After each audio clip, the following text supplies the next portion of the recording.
Let's look at a Python application together, how to solve the quadratic formula. If you are not active in a math class, by all means, you can skip this video.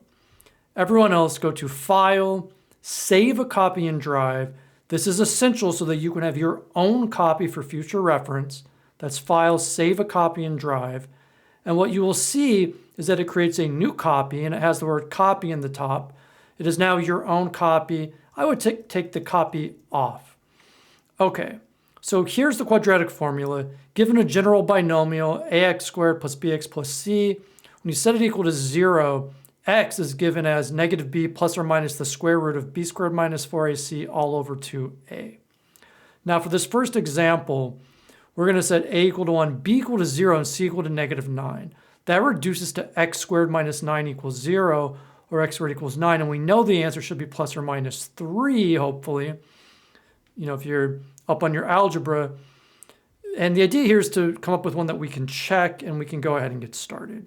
So first of all, let's go ahead and assign our values. So we can assign a equals 1, in this case b equals 0, and c equals negative 9.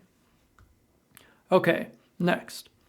So go ahead and give some space here to make it more legible.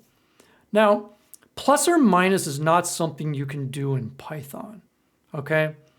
And so you just got to pick one and then the other. So basically we have two answers. So we could say the first answer is going to be x1, and well, we can start to read it off. Well, it's negative b. Let's start with plus, okay? Now square root, okay? Recall that the square root is to the 0.5 or 1/2 power, okay? So this is our square root piece, and that is b squared, okay? So enter b squared. Recall for squaring, that's double exponent, that's b squared, minus 4ac. Now you cannot write 4ac, okay? That's Python doesn't know how to interpret that. It's 4 times a times c, you actually need that, otherwise you will get an error. So that's the numerator, negative b plus the square root of b squared minus 4ac, and then it's all over 2a. So order of operations, if you want to divide, you need to take this whole thing, okay, divided by all of 2 times a. Because if you do divided by 2 times a like that, it's not going to work because it's going to go left to right, divided by 2, and then a will be in the numerator. And so to keep it on the denominator, you need to have it in parentheses, okay? That should solve for x.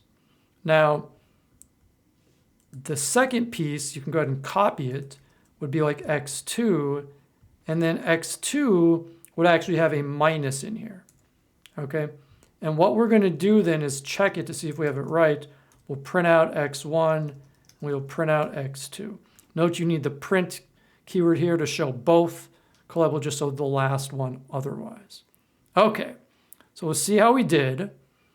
Get the code all in there and give it a try. Go ahead and press Shift-Enter. And keep in mind, we're expecting 3 and negative 3. So this is a lot of code. It's difficult to get this right, I think, on the first try. It's very common to get errors or even answers that are different. And we do get the correct values here of 3 and negative 3. I can tell you from experience, it does take time to sort of get used to the parentheses and all that when dealing with, say, calculators and code when you have longer expressions. Okay, now we have a second question with different values. And I'm going to say this. You should never do what I'm doing now, which is copying and pasting code. Okay? You're going to learn how to do functions, which will take the place of that. But since we haven't learned that yet, for this second example, let's just put it into this second problem and change our values accordingly. Okay? The quadratic formula works for any quadratic. We verified that our formula works. And now we're going to print out x1 and x2 and see what we get. Okay, so press Shift-Enter. And what in the world is going on? Okay, so we end up with two values. You could probably round this first one to negative, they're both negative 0.5, but then one is plus 2.96j, and the other is minus 2.96j. What's going on here? Do we have a different type? Well, let's find out. What is the type of x1? Okay, put that in there. And oh my gosh, we have a complex number. Okay, I love this because in Python, you do not get an error. Okay, the idea here is that there are no real numbers that have negative square roots. Okay, so these answers give you the correct answers with the imaginary numbers using J, which is very common in a lot of fields next to I. So just to show you the idea here, let's take the square root of, say, 9. Okay, so if we do 9 to the 0.5, we get 3.0 as expected. Now, what if you do negative 9 to the 0.5 as such?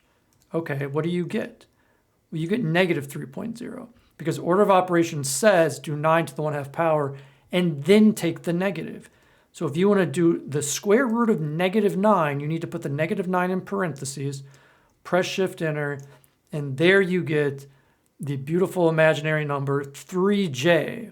Okay, what is this? Okay, this is interesting. Let's put that in there, copy it. Can you do that? Like it's showing up as a number. Yeah, well, it shows up as that number. You can see, well, what is the type of this number? Use the keyword type, and it is in fact a float. So what this means is, this is standard calculator speak. E to the negative 16 means, hey, go to the left 16 times. So it's like a 0.0000, 15 zeros after it before you get to the 1. It is very common in programming algorithms that when you see that, that is in fact 0, and the correct answer is 3J. Okay, I can tell you I'm very happy about this because complex numbers are a real type in Python. Okay, they're not real, right? They're not a real number, but it's a valid Python type, and that's really like an added bonus of working with Python. If you wanted to use a complex number, you could say like 2 plus 3J, okay? I think you just write the J, right? It's not like a times thing. And then, maybe you want to add that to another complex number, okay? So I'm going to put this in parentheses, and then you could add this to, say, 1 plus 1J, which I think you can, well, you got to put the, see that? Do you see how the J is not like numbers are, you just got to try things. Numbers are actually in green. That's looking for a variable, and so you need to put the 1 in front of it. And so if you press Shift Enter, you can see it does add by components as complex numbers do, and you get 3 plus 4J. So I love this. This is an added bonus of working with the quadratic formula. This does solve the quadratic formula in all cases, including those which give you complex numbers.